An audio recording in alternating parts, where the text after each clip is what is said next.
Há um líder político no Brasil que não disputa uma eleição desde 2010.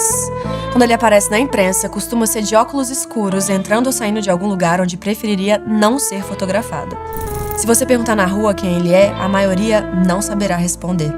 Apesar disso, esse homem comanda uma organização com mais de 100 deputados federais, 16 senadores e mais de 500 prefeitos, e decide, na prática, como se aplica a maior soma de dinheiro público já reservada a um partido político na história do Brasil. Cifras que, nesse ano, passam de R$1 bilhão.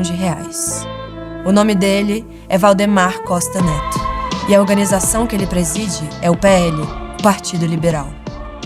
Essa é a história de como um mensaleiro construiu uma estrutura que atravessa governos de todas as cores, sobrevive aos maiores escândalos e permanece inabalável no controle da máquina partidária da direita ideológica brasileira. A história dele é, por inúmeras razões, a história de como o poder funciona no nosso país. E ela começa, como quase tudo no Brasil, numa cidade do interior. No fim do século XIX, as montanhas do Monte Líbano passavam por um período conturbado. O império que governava aquelas terras, o otomano, estava apodrecendo, e o produto que por gerações havia sustentado a vida nas montanhas vinha de mal a pior. A seda respondia por mais da metade de tudo que a região exportava, mas o mercado entrou em colapso. Foi nesse mundo em declínio que um rapaz tomou uma decisão. Anos antes, o imperador de um país distante havia visitado aquele lugar falando de uma terra prometida do outro lado do Atlântico. Um país novo, moderno, faminto por gente disposta a trabalhar. O nome dele era Dom Pedro II. Em 1887, o rapaz, chamado Benjamin Jafé, embarcou para o Brasil com uma mala e um sonho. E em São Paulo, montou a primeira loja sírio-libanesa de uma rua no centro da cidade que homenageava a data em que o Brasil ganhou a sua primeira Constituição, 25 de março. O negócio deu certo e Benjamin decidiu trazer os irmãos, Basílio, Nami e João, para viver o mesmo sonho. Os Jafé trilharam um caminho clássico da elite imigrante paulistana. Começaram no comércio, passaram pelo atacado, pela indústria, se aventuraram no setor financeiro e então na filantropia, até alcançar a política.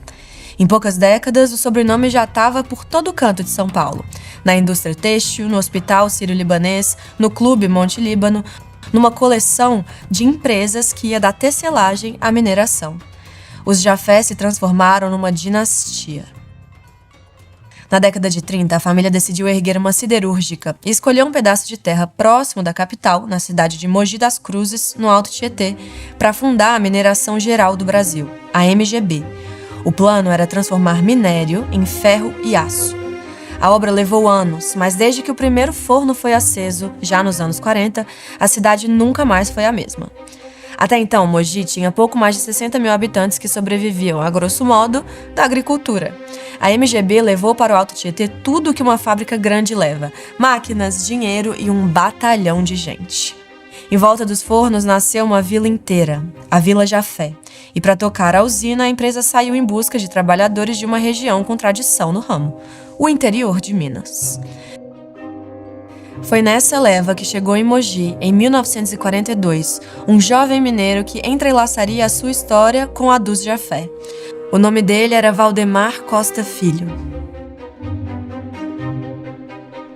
Por mais de 20 anos, a vida de Costa Filho foi a fábrica, mas ele não trabalhava no calor dos fornos, trabalhava no departamento pessoal da siderúrgica.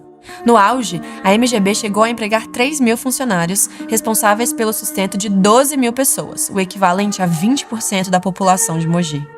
A MGB era a maior siderúrgica de São Paulo. Quando a fábrica ia bem, Mogi ia bem. Em volta dela havia emprego, moradia, clube, sindicato, estado de futebol. E nenhum setor representava melhor tudo isso quanto o departamento pessoal. Dentro do feudo dos Jafé em Mogi, Costa Filho cuidava das pessoas. E com o tempo, ele descobriu que cuidar de pessoas é a matéria-prima da política. Em 1958, Valdemar tentou virar prefeito de Mogi pela primeira vez, mas perdeu. Pouco tempo depois, entrou como vice na chapa de um cacique local, um homem chamado Carlos Alberto Lopes, mas logo rompeu com ele. E em 1968, concorreu mais uma vez à prefeitura pela Arena, só que dessa vez ele ganhou. Valdemar Costa Filho foi prefeito de Mogi das Cruzes por 4 mandatos. Tinha fama de valentão, de governar como um coronel, andava sempre armado. Certa vez, quando se desentendeu com o líder da oposição, prometeu dar a ele um tiro na boca. Tempos depois, se entendeu com ele e o nomeou secretário do trabalho. Primeiro, Valdemar confrontava, e então cooptava.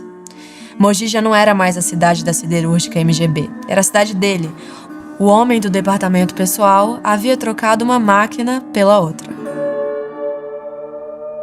Mas toda máquina precisa de combustível. E em Mogi, no fim dos anos 60, esse combustível tinha um nome: estrada.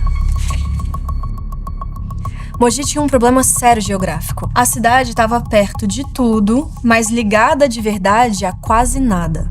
A Via Dutra, o grande corredor entre Rio e São Paulo, passava ao lado, por Arujá. O litoral ficava logo ali, depois da serra. A capital crescia a oeste. O Vale do Paraíba crescia a leste. A poucos quilômetros, São Paulo se desenvolvia como nenhuma outra capital do país. Atraía gente e dinheiro, mas entre Mogi e esse imã havia serra, curva e estrada de terra. A cidade via a riqueza passar de longe. Nesse tempo, o Brasil inteiro tinha virado um canteiro de obras. A ditadura militar havia feito uma escolha. O futuro do país não passaria sobre trilhos, passaria sobre asfalto. Essa é a era do caminhão, do milagre. Governar era construir estrada. Para um prefeito não existia obra melhor. Uma estrada não é só asfalto. Estrada é obra para licitar, empreiteira para contratar, emprego para distribuir, eleitor para dever favor. Pode ser inaugurada com pompa e por onde passa faz a terra valer ouro. Ninguém em Mogi entendia esse jogo melhor do que Valdemar.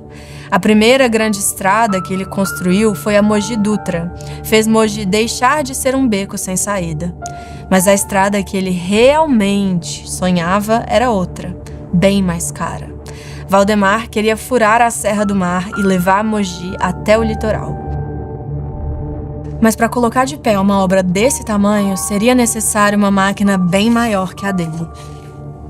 Um dos donos da MGB, Ricardo Jafé, tinha um cunhado influente em São Paulo, um jovem e ambicioso engenheiro em ascensão na vida pública.